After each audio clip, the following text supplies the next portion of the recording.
Okay, so we'll start off with a little bit of backstory on Manji, Tristan, the Old Gladius, and Lord Balrog. The original Old Gladius quest has pretty much always been in the game, like since the beginning, and it actually used to follow after the Maya and the Weird Medicine quest, as you would be introduced to Manji through that questline. Eventually, the Hero's Gladius quest was expanded upon all the way in version 77 when the Balrog party quest released, along with a slight revamp of the story surrounding Tristan and Manji. In this update, Balrog became an expedition boss, available in 2 different difficulties. Easy mode, meant for a party of 3 to 6 between levels 50 and 70, and normal mode for a party of 6 to 18 between levels 50 and 120. Additionally, the version 77 update also included a new mechanic for bosses called the Talking Boss system, which allowed for small bits of dialogue to pop up on screen, Lord Balrog being the major example for this update. Over time, the level range increased for normal mode to extend all the way to 200 and later on just completely removed. And they also moved the entry channels around all over the place, so I'm not going to go through them, but they were also removed as well. I have a couple of videos that cover Tristan, Manji, the Dual Blades, and all these different characters' involvements in the Balrog story, so there's going to be a lot of overlap and repeated information, but this is mostly a compilation of all that and more to cover the entire Lord Balrog story. So to begin with, sometime after your first encounter with Manji during the Maya's Weird Medicine quest, you would run into him again and he would notice how much stronger you've become since you last met. He tells you a tale. That decades ago, he went into a huge cave in the center of Victoria Island where he felt a powerful force of evil. This evil sucked him deeper into the cave, and as he followed it, despite the strong sense of danger, it didn't prevent him from going further. By the time Manji regained consciousness, he found himself in blue darkness, and suddenly, a pair of piercing eyes staring at him. The mythical, legendary Balrog, with massive wings and sharp teeth. Manji fought for his life, but the Balrog's presence was undeniably overwhelming. His mind was telling him it was impossible to win, and as the Balrog's weighty tail moved to strike him, somebody stood in the way. A man with a mysterious aura around his sword fought Balrog one-on-one, enabling Manji's escape. And after rescuing Manji though, the man was struck by the Balrog's teeth, and he fell down the cliffside. He was the legendary hero, Tristan. Manji traversed down the cliff to where Tristan ultimately fell, finding him as he was dying. Before it was too late, Tristan handed Manji his sword, and he passed away. The sword was worn out by the sheer evil of Balrog, soaked in darkness, and now lay ragged. Manji still has that sword to this day, and he would love to restore it to its original state, reawakened as the heroes of Gladius. However, he doesn't have any idea of how to do so. He thinks that you may have to purge the evil force of Balrog, and you may have to learn how to do that from Krishrama in Sleepywood. So, you meet with Krishrama, the man who forged the Gladius for Tristan, and though he thought anybody worthy of possessing the sword would have been indestructible, the sword is now old and rusted. To reawaken it won't be easy, as you have to gather rare materials and scrolls. With a star rock, piece of ice, ancient scroll, and flaming feather, he can reawaken the sword, and he directs you to Mike, the guard, who can tell you how to find these rare items, as he used to study Victoria Island. Mike tells you that the ancient scrolls were used by ancient magicians to create the golems, so perhaps the golems would have them. The piece of ice that never melts can be obtained from fairies of Alinea, but ice drakes might have them too. And finally, the flaming feather is actually a flame that resembles a feather. It may have something to do with a fire-breathing dragon that is unbelievably vicious. And he wishes you good luck on obtaining them all. You would go and gather these materials, bringing them back to Krishrama, who uses them to pull off the magic needed to reawaken the hero's Gladius. Afterwards, he tells you he really didn't think he would live to see Tristan's sword like that again, and he doesn't know who left you with it, but you need to tell them the sword is meant to be used the right way. When you return to Manji with the reawakened sword, he recognizes it as the sword that indeed saved him. He wonders if you'll actually return it to him as promised, offering you these skull earrings that I guess another friend had left him with before they passed away. So you have a choice here. You can actually return the sword to Manji in exchange for these earrings, or you can keep the sword to yourself. Despite your choice, after some time has passed, Manji requests to see you, which is odd as he's not the type to initiate conversation, let alone a meeting. You figure it's important, so you travel to Pirion to see Manji. Now, he's told you before he's dueled the mighty Balrog, and thanks to the great hero, Tristan, he was able to come out alive, though he still has flashbacks of Balrog's vicious red eyes. It's horrifying beyond words, and he's never been able to get the image out of his mind. He thought it was over, but he's now began feeling those eyes on him again, shortly after sundown. It's a creepy feeling, as if they're calling out to him, and after much mental struggle, he asked his apprentice Mu Young to go into the central dungeon of Victoria and investigate. Mu Young said that he would let Manji know if he had found anything, but it's been a month without word, and now Manji is worried. He requests that you go search for Mu Young, sharing the last message he received. Master, I'm going to get to the bottom of this, and to do so, I'm going to start from the place where it all began. I'll keep you posted. When you arrive in Sleepywood, you hear Kurshama has claimed to feel an ominous energy, so you seek him out. He tells you that he indeed feels the forces of evil deep within the dungeon, and they're very, very powerful. To drive this evil away from Sleepywood, you must place charms on the shaman rocks inside of the dungeon. He has you take 6 charms with you as you enter the caves. While you're traversing the tunnels and putting these charms on the rocks, you come across a crumpled piece of paper on the ground that reads, Prince of Darkness, Underground Temple, a bold young man, the key of a seal, my last breath. You continue the trek to the Cursed Sanctuary deep within Sleepywood, eventually reaching the bottom of Balrog's temple, where you do actually find Mu Young. Manji's apprentice appreciates you coming to find him, though he didn't mean to worry his master. As you ask Mu Young about the note, he says that it isn't his, and you suddenly get transported to a foreign place as a junior Balrog appears in front of you. Once you've defeated it, a warrior-looking spirit shows up, impressed that you were able to defeat this illusory junior Balrog that he created. He calls you brave, and since you and him live in different worlds, there's no reason to be afraid of him. The spirit introduces himself as Tristan, who took his last breath here a few decades ago. Both he and Balrog died here, but the force of Balrog couldn't be consumed by death. Manji, an ambitious young adventurer at the time, sealed the force of Balrog with the help of Tristan's spirit. As time passes, the power of the seal grows weaker and weaker. Balrog, the Prince of Darkness, will re-emerge any day now, and Tristan implores that you save Maple World from evil. As the aura of evil is spreading throughout the entire underground dungeon, Tristan says your job is to prevent Balrog from reviving, until he finally gives up. It's easier said than done, but he knows that you'll pull through. If you stop him enough times, Tristan will even acknowledge you as a true warrior, naming you his successor.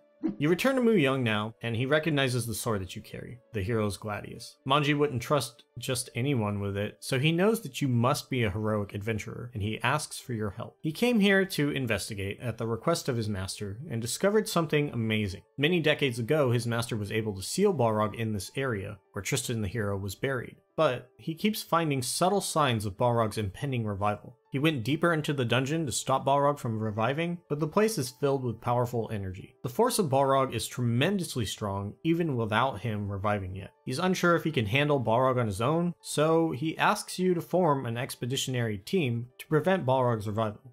Now, before I go into that though, there's actually a really cool mechanic based around the story. So if you've done the old Gladius quest, and you restored Tristan's sword, the hero's Gladius, and you chose the weapon as your reward in the quest, and you have that weapon with you when you come here to fight Balrog, while you're in Balrog's tomb, you will get a 30 weapon and magic attack buff for having this sword. The buff is called Gladius of Strength, and it reads, Tristan's protection amplifies the attributes of the one who holds the hero's Gladius.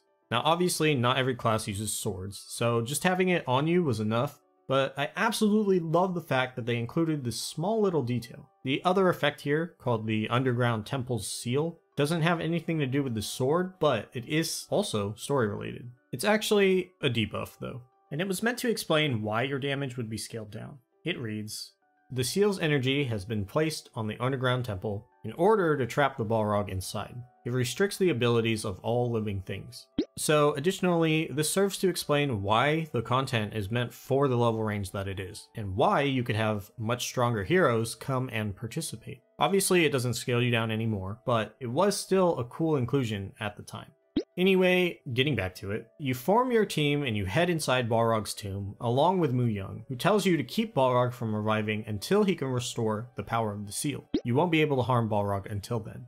The skill animations are really interesting, if a bit basic, but how much can you expect when the boss is meant to be sealed and unable to do much? I'll go over them at the end of all the story related stuff though. So, to start the fight, you do find the Lord Balrog with a hand free. Back when this boss actually had mechanics, you would first have to attack the right hand as he was slowly breaking free. Essentially, you had about 10 minutes to do 1 million damage to the hand, and this sounds like not a lot, but your damage was scaled down quite a bit. And you were restricted to only using first or second job skills. You couldn't really damage Balrog at this point and would have to wait, and nowadays it's roughly about 4 minutes, but originally, after 10 minutes, Balrog would break free his other hand. And now you could actually start damaging him and prevent his resurrection. While you whittle his health down enough, his hands would reseal as Mu Young works to restore them. Magical chains just kind of jut up out of the ground and wrap around Balrog's hands before solidifying. And Lord Balrog also talks a little bit throughout the fight, asking if Tristan's barrier is still in place because he has no strength, saying he'll break Tristan's seal and calls you silly greenhorns for trying to seal him with such amateurish skills, and that you aren't strong enough. If you're trying to seal him again, you don't even have a chance, and he'll show you his power, and nothing can stop him. The darkness has already started. You're fools, and you can't win alone. And then you weaken him enough while buying Mu Young time to restore the power of the seal. Lord Balrog says you're stronger than he thought, but don't think that you've defeated him. The power that is sealed up, when that power returns, he will once again rule the world. You see the gem in the center of his chest crack, along with his armor and horns as bits of them begin to fall off. And the cave begins shaking as Balrog disappears and Mu Young flees. You come back to consciousness at the disappearance site, and the only thing left of Lord Balrog is the large cracked red gem that has fallen to the ground, and a lot of fallen rubble around. As you exit the area, heading back to the temple, you find Mu Young safe, and he asks what happened. But all you know is the dungeon began to shake as Balrog disappeared. Mu Young wonders where he went, but he thanks you for keeping Lord Balrog from hurting anyone.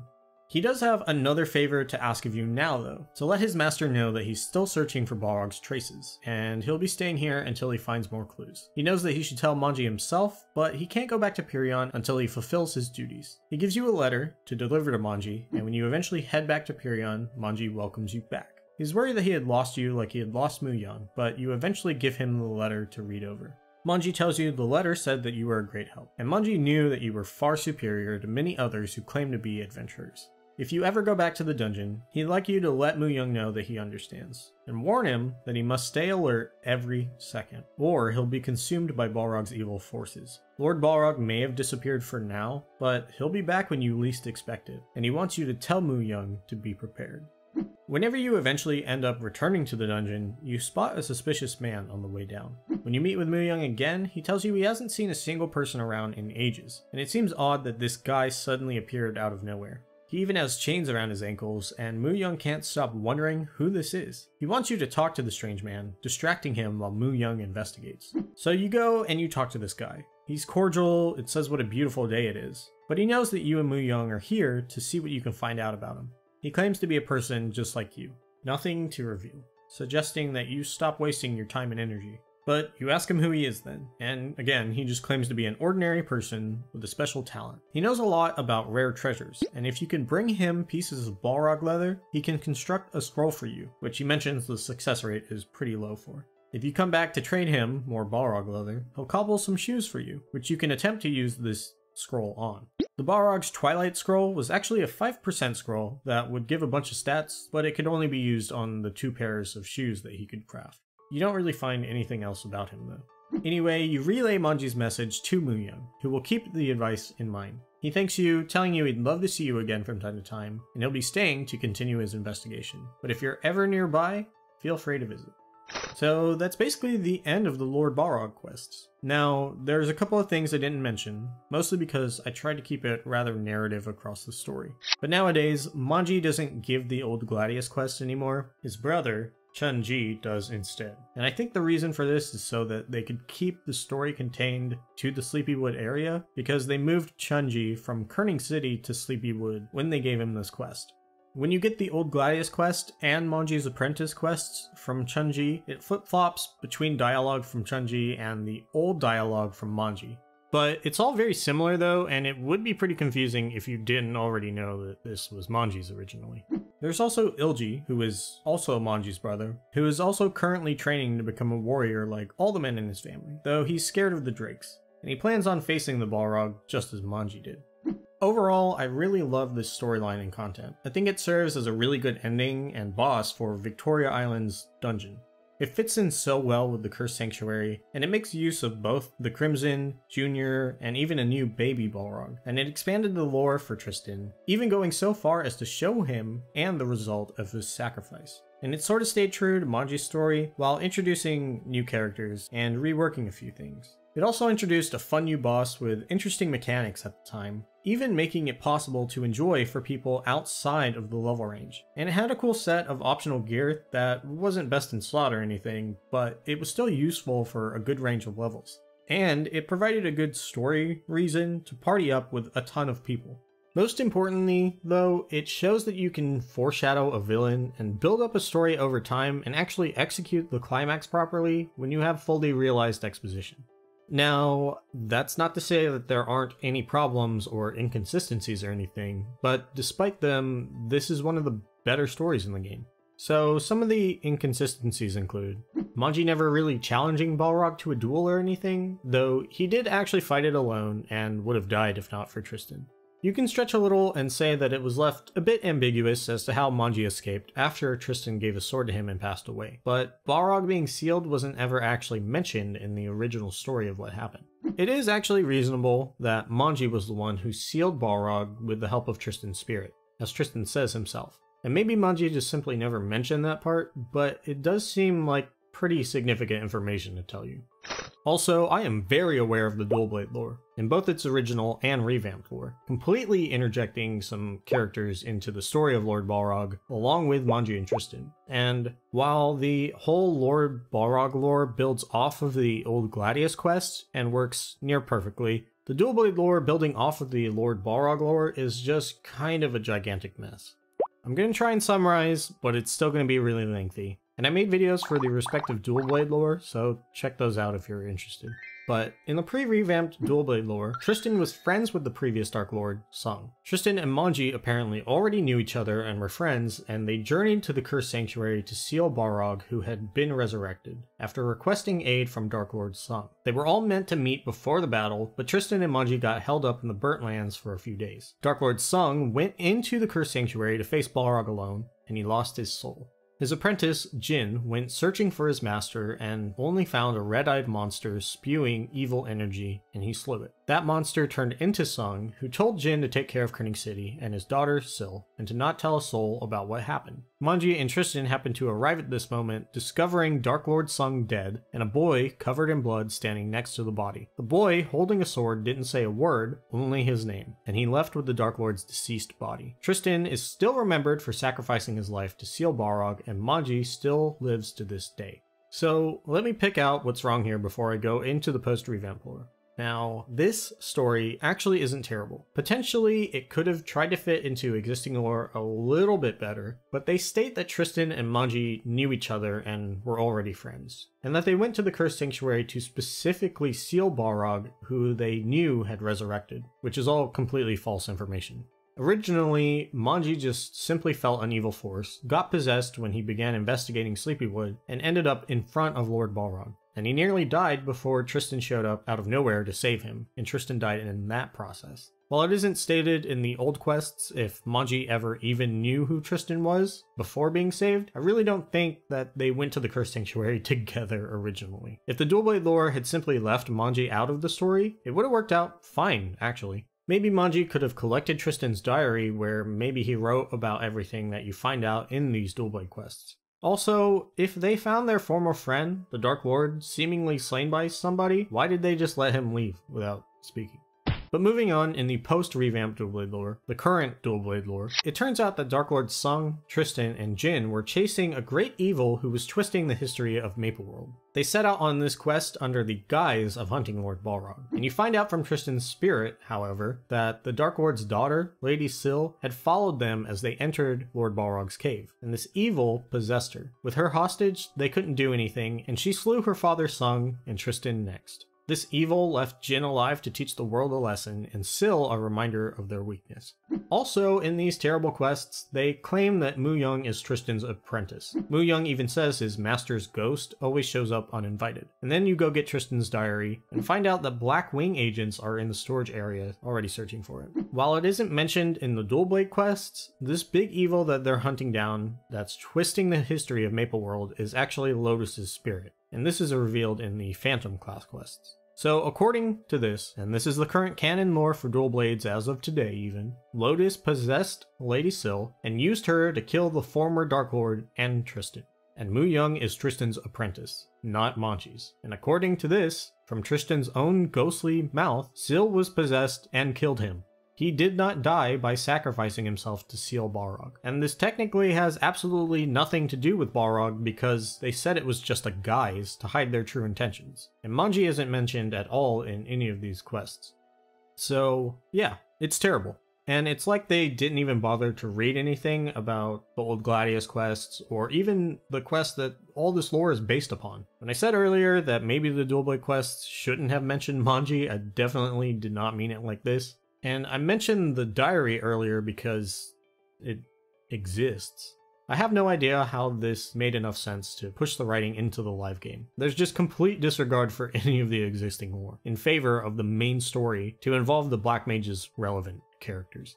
So yeah, they took an absolutely fantastic, well-wrapped story and then just completely ruined it. And that's how it still sits today, with all the conflicting lore. And I'm not really sure how they could go about fixing this at all, and I don't think they ever will. So I mentioned I would go over Balrog's attacks and stuff, and there's a lot going on during the fight, and I kind of want to mention and go over everything because it's so interesting. So Balrog has a bunch of attacks, mostly from his head, but both of his hands have unique attacks as well. Since the right hand is the first thing you end up fighting, each attack that he does with his hand is some sort of magic, mostly based around lightning. His first attack, there's a yellow magic circle that causes lightning to strike from above. His second attack is like a purple shuriken symbol looking thing, and it simply hits you like a basic attack. But his third attack is like 3 circular shapes that come together in a triangle as the claws glow, pulsing with energy, and lightning strikes down from these magic circles in the close vicinity. The left hand also attacks with magic, but it's more ice-based. There's a similar wing design with a blue magic circle that causes spiked ice to jut up out of the ground. And his other attack summons 5 chunks of ice that transform into swords and slam down into the ground as the claws glow blue. He also casts something else with his hand though, a greenish-yellow symbol of horns that splits apart at the middle. This summons either a Junior Balrog or a Crimson Balrog. So I think the main thing going on here during the fight is with Balrog's head. He's got 3 separate attacks and 2 skills. The main thing being his shout that causes rocks to fall from the ceiling. His other common attack is shown with symbols glowing with light near his forehead and eyes, and a magic symbol in front of his face. This creates a couple of small rock totems with horns that appear around the map, showing where rib cages fall down. Why rib cages? I have no idea, but they're big. His last attack actually appears in front of the red gem on his chest, a magic circle with wings. This causes a little bite effect with wings to appear on you as you get hit. The most annoying skill you see though is towards the end of the fight, where his horns crack with what almost looks like lava, and a magic symbol appears in front of his face depicting some thing. And then a sword falls down with chains crossed over it. This causes a random effect for a few seconds, one of which is the infamous damage reflect. His last skill though, throughout the fight, some of the altars around the map would activate, spawning baby Balrogs and allowing Lord Balrog to go into a bit of a shadowy darkness, with his horns glowing purple. If you attacked him during this phase, he would actually heal, and you'd have to deactivate the altar by hitting it first. But literally none of this matters anymore. I'm pretty sure you can tank through the DR pretty easily if you even get to a point where he uses it, and you kind of just have to wait between 4 to 5 minutes from entry, hit the boss once or twice to kill it, and you don't even get your damage skill down anymore. There's one more thing I want to go over though. So I'm sure most people already know that the Balrogs in MapleStory are heavily inspired by Tolkien's Legendarium. Most notably in the first volume of Lord of the Rings, The Fellowship of the Ring, you see the Balrog, Durin's Bane, falling as the Bridge of Khazad-dûm collapses, dragging Gandalf down with him. Now, what you may not know is that the story of Tristan and Lord Balrog in MapleStory is most likely based off of a couple characters from a particular story. Ecthelion of the Fountain slew the Balrog, Gothmog, also known as Lord of Balrogs, in self-sacrifice. In addition to that, another legendary character, Glorfindel of the Golden Flower, also slew a Balrog. However, as the Balrog fell, it grabbed Glorfindel by his long golden hair and pulled him down over the edge of a cliff, and Glorfindel perished in that fall. It's a pretty deep dive into Tolkien's Legendarium, but it's actually one of the first stories that Tolkien ever wrote. The Fall of Gondolin is a story that appears in a couple different publications, but if you're interested, recently, like 2 years ago or so, it was released as a fully standalone book. The similarities to Tristan and Lord Balrog seem very likely to me. Both Tristan and Ecthelion sacrificed themselves to defeat not only a Balrog, but the Lord of Balrogs. And both of their swords are important figures in their stories as well. and both Tristan and Glorfindel perished falling down a cliff after fighting a Balrog. Now obviously Tristan's story is its own thing, but I don't think it's too far of a stretch to see that inspiration there. But that's it. That's all, I swear. If you want to subscribe and click the little bell icon, you can get a notification for when I actually do get around to making another video. Also, if you enjoy any of the lore, share the videos with your friends or something. It would actually help a lot. And maybe check out the full playlist of all of the Balrog related lore. But anyway, if there's anything important that I'm missing, let me know.